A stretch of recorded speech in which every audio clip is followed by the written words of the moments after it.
Hey there, Facebook friends and family. Patricia Hayes is here, and I'm back to do our final installment on this series on advocacy. Woohoo!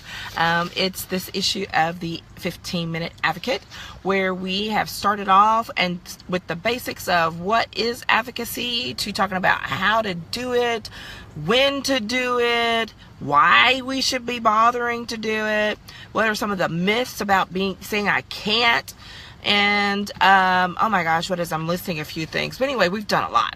So this is video number 8 in this series. If you have missed any of them, you can go back to them, and they are currently still all available either on my Facebook business page, or probably easiest to go to patriciavhayes.com, and you should be able to find all of them there on the advocacy page off my website.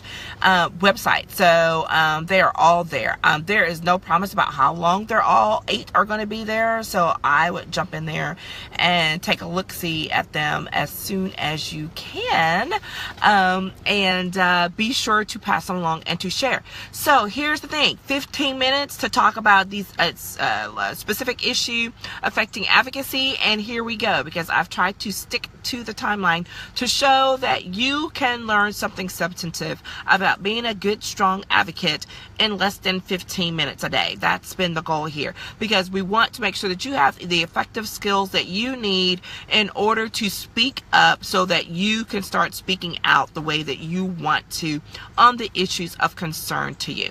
So today's focus is on capacity issues in advocacy. And what do I mean by that, right? First question. So simply put, what is capacity? Capacity is the ability to receive or to contain. And so we use that word a lot, right? You know, if somebody has the capacity to learn, or whether something physically has capacity, you know, does it have enough room? Can it actually take it all in? That type of thing. Well, in terms of being an advocate and the role of advocacy, there are some things that people need to understand that you don't think about. Because what'll happen is people will get all engaged and all ready to go, and they get psyched up, you know, when they've done their first march or their first protest, or, you know, first letter writing campaign. And then they're like, oh, we got to keep going, da-da-da. And sometimes you can, and you do. But you may hit a wall, and you may get discouraged, and you're like, well, what happened? I don't understand. And it's become a capacity issue, either for someone to receive or to keep it all in on the end of whoever the recipient is, or maybe even on the end of the advocate. And what I mean by that, it means that there are some things that just like, you know what, they may need a break. There's only so much they can learn. There's only so much they can take in at one time. And if you do that, then you run the risk, if you hit that wall and you keep pushing, you run the risk of making yourself ineffective, because you haven't given your persons, your people, your group, whatever, the time they need to let things soak in, to let it impact them. Now, of course, you know, when there are crisis situations, right, your people will say, you know, we just got to go. And that may very well be. But if your situation is not a crisis one, and it is one where it would be useful to allow people to have a little bit of a break, so that they can have the time they need to just like really let it soak in, that's what you want to do. That's what you want to respect and allow to happen. So what are, you know, there are lots of different ways. I'm just going to focus on probably the top 3 most common ones. We were talking about capacity and advocacy. You know, what are some of those issues of capacity? The first and obvious one is the capacity for information, right? I mean, because there's just so much just information that's out there in today's world. So much it's coming at us from all different ways, right? Whether it's coming to us from TV, from radio, the mail, homework, just whatever. There's information coming at us all the time. And when you're in advocacy mode, that's the first thing you want to do, is like, you got to tell them, whether you're speaking it, whether you're writing it, whatever it is, you got to make sure that people get your message. And you do that in all these different ways. Well, you have to be wary of your recipient and how much can they take, right? How much can they take? Because if you're delivering the message and you're delivering the same message and it's not new, it's not changed, it's not, modified in some way so that it gives them a new outlook on it, then they can get filled to a point of like, wait, I can't take anymore. Right? And we do that ourselves. I mean, you could just think about the last seminar you were in. And let's say it's something, that you're like, oh, this was great getting started. And then you just reach this point of, oh my God, my eyes are glazing over. I don't even know what they're saying anymore. And I can't do it anymore. That's what you do to someone when you get to information overwhelm. And so while you may be passionate about your issue, about your concern, and you need to get it out there, also try to be aware of the person or the group or the entity, whatever it is, their capacity to take it all in. And recognize that they may reach that point of eyes glazing over that we talk about. And it's just like, okay, I can't take anymore. So you can keep talking, but I'm not listening anymore. Right? And that's the worst thing. That is not what you want to happen when you're trying to deliver a message, when you're trying to advocate for a cause, for yourself, for, your child, whatever it is. You don't want someone's eyes glazing over, literally or figuratively, and not be engaged anymore, because that's what it means. Okay. Which gets us to the second one. So that's that first one, your capacity for information and, or the person's capacity for it. Now let's say you're the advocate. What's your capacity? Because that can burn people out too. So you have to be aware of yourself or your capacity to take in information and what that means, and maybe step back and take a little moment to let it all soak in so that you can be an effective advocate in delivering that information out. So it works both ways, the capacity to take it in and the capacity of the person to receive it.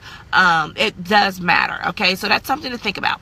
Number 2, the capacity to engage. This is really big. And people don't think about that. But people have differing levels. Everyone doesn't have the same capacity, the same ability to engage on an issue at the same level all the time.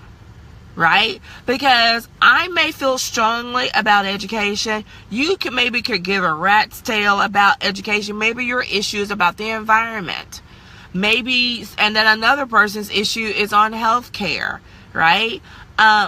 Your boss, if you're trying to be an advocate in your workplace for a promotion or for instituting a new policy, whatever it may be, recognize the fact that the capacity to engage may be different, pardon me, based on folks' ability, a willingness, or what it is they care about at that very moment. It's really, really important. So what are some of the things we're talking about when you're talking about the capacity to engage? Ability, plain and simple, right? What's the level of skill that you have, that your recipient has in order to receive this information, versus someone's ability to deliver it. How often that person may be able to receive that information. How much can they take? Are they fine with hearing from you every single day and they can deal with it? Or maybe it's like, this is day 5. I got your message. I hear you loud and clear. Unless you have something new to say to me, don't repeat it. Bring something new to me, okay? I have literally heard that said in committee hearings when during the legislative session or whatever, where, let's say you have a group of people and you're all there to talk about your issue, right? And it's all the same issue or a similar one. I have seen people make the fatal mistake of 15 people signing up to say the exact same thing. And I have heard a committee chairperson say, we appreciate you being here, but if you all, at this point, we got your message on that issue. If you come and you have something to say, bring something different to the table. If you have the same thing, just come and let us know. You're here to support what was said previously. I don't have anything new unless I have a question or a different viewpoint to bring to the table. So you do not want to get shut down just because what you have to say is not different enough, or because it's the exact same thing as the person before you or the 15 people before you said. Think about that. And like I said, the ability or the capacity of someone to engage with you, to have that conversation with you about your issue or your passion or whatever it might be. Think about that. It's really, really important, because like I said, I have seen people get shut down in committee hearings when their message doesn't differ enough and they feel like it's overkill. Okay. The way in which you engage or someone can engage, again, the capacity of someone to do it, right?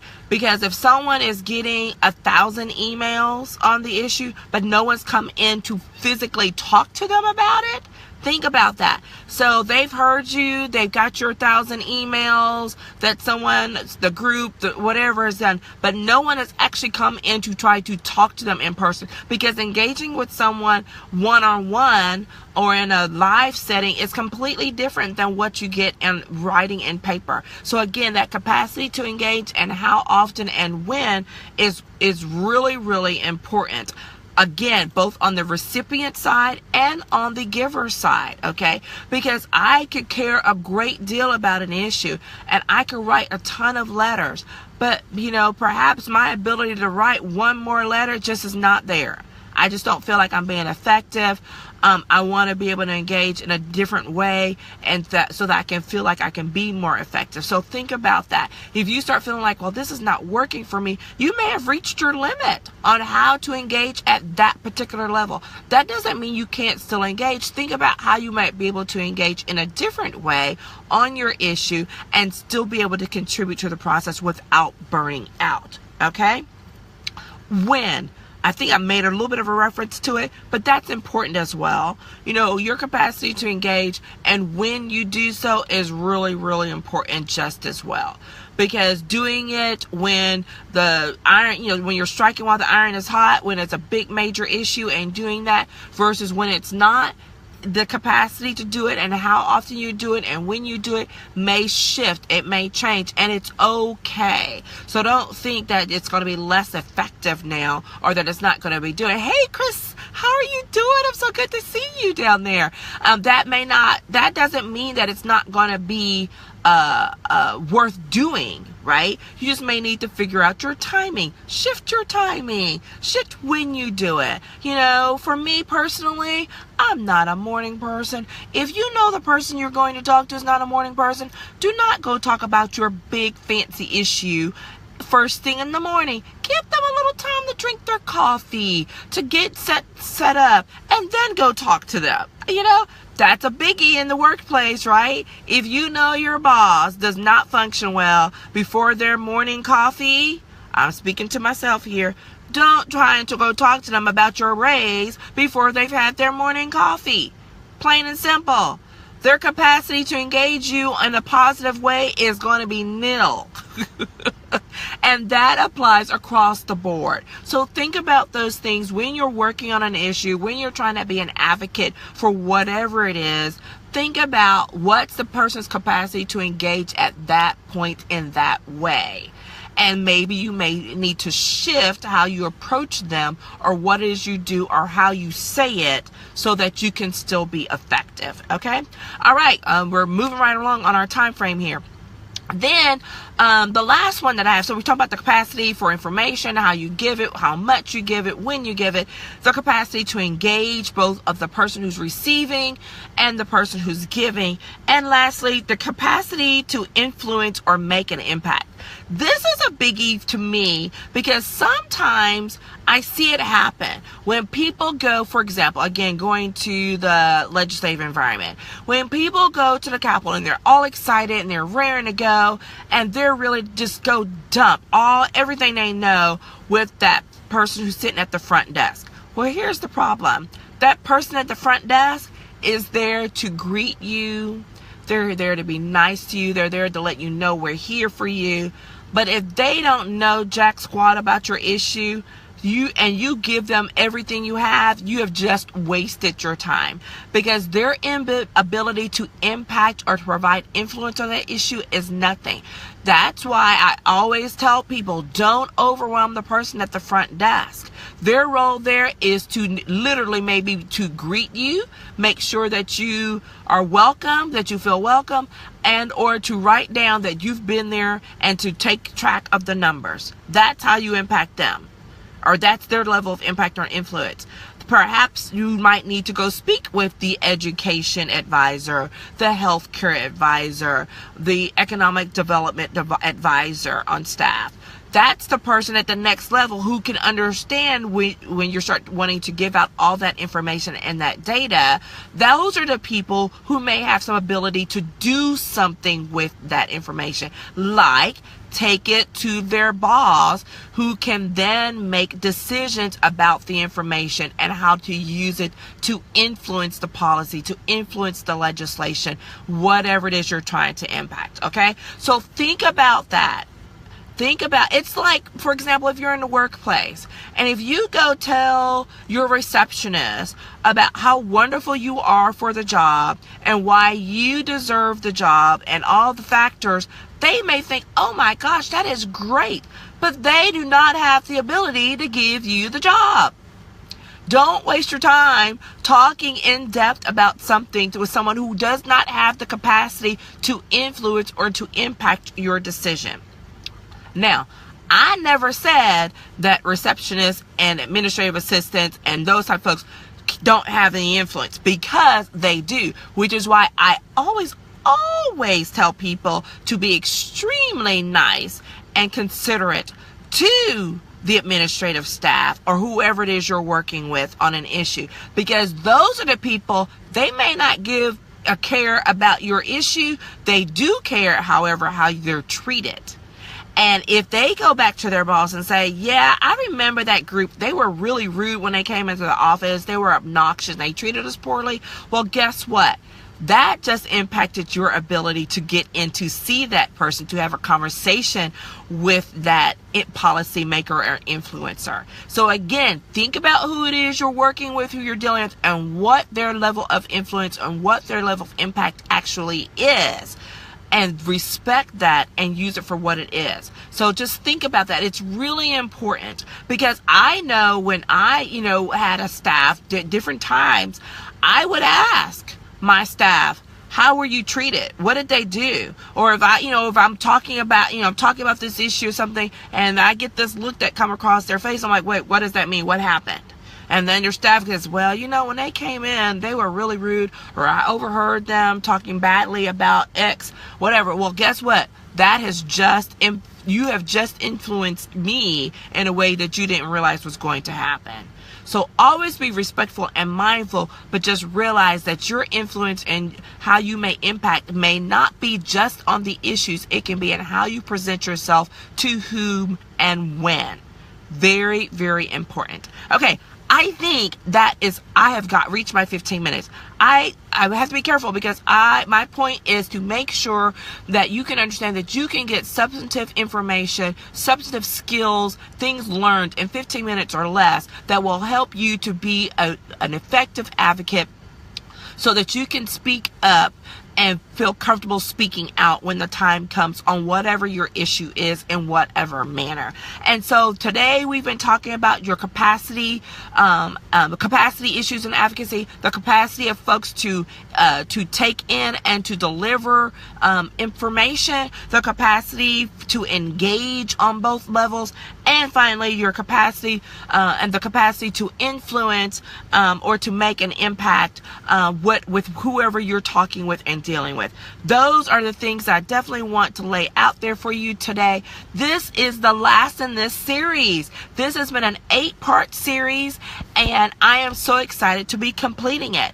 And this is all because it is leading up to the new, drumroll please, Advocacy Academy, where we are going to talk about some of these issues more in depth and talk about the issues of how do you engage in advocacy? You know, once you've got this issue, what do you do? I mean, like, what do you go do with all that energy now? And we'll talk about that and managing that, and then a little bit into the details of how to be an effective public speaker. You can do it. Don't say you can't. How to be an effective advocate in writing and how you can do that. About how to recognize the positives and the negatives of advocacy, and so that you can take that information and use it so that you can better strengthen who you are, and then ultimately to give you an opportunity to ask me questions directly. We're going to do all of that an hour per day. It's going to be via video. I'm going to try and Facebook it live. If that doesn't work, it'll definitely be video. And if you miss the video, no worries, because it can be delivered to you because it will be recorded. So to say, oh, I can't catch that at that particular time, no excuse. You will have access to it. If you have signed up for the program, you will have access to the videos. I will also make myself available in a private Facebook group where you will be able to pepper me with questions all throughout that week, as well as I will make myself available 2 weeks after the academy in the private Facebook group. Okay. And also each day you will get an exercise or an activity that will help you to implement the skill that we focused on that day. So that's 5 days with me, with specific content delivered via video, with exercise and activities to support the work that you're doing, and access to me via a private Facebook group. And that's all going to be at the wonderful rate of $97. Yeah, I know it sounds like a bad ad. It's not a bad ad. This is because this is the first time I'm launching this, and I want to make sure that no one has an excuse as to why they can't do it. $97, you all just need to know my my regular hourly rate is $300 an hour. So if I were to really build this out by the hour, just think about what that would be, okay? We're not doing that. I'm not going to charge that. Now, this is not going to be at this rate forever. It will go up. But I want you to know this because I feel strongly about making sure there's so many people out there who are ready to engage, who want, and we don't want them to burn out, okay? There's so many issues that are going on today, socially, politically, that we want to make sure, I want to make sure that people are equipped to do and to deliver the message that they feel like they need to deliver in an effective manner so that they can get their message across. So this video is a little bit longer because I wanted to give a little more details about the Advocacy Academy, but it's all in writing. All you have to do is go to my website, patriciavhayes.com, and there is a full page with all of the videos. So videos 1 through 8 will be posted there. And also, if you click on the Advocacy Academy, it will send you directly to the sales page, which will give you all the details about what you get from the course, when it starts, which is scheduled for March 20th. And you'll get everything you need. Okay, so pass along the word, share the videos while they can be shared, because they are not going to be open content forever. That I can you can be rest assured of. But I'm making them available for this launch, and to sign up for the course. $97, you can't beat it. I'm a expert in this area. I've been doing this. I've been engaged in advocacy work for over 25 years. I've been doing public speaking and writing work since I was 14. That's a true story. Go read the sales page. You'll learn the story behind that. Okay? So thanks, everybody. Stay dry if you're in the Central Texas area, because it's really wet and kind of dreary.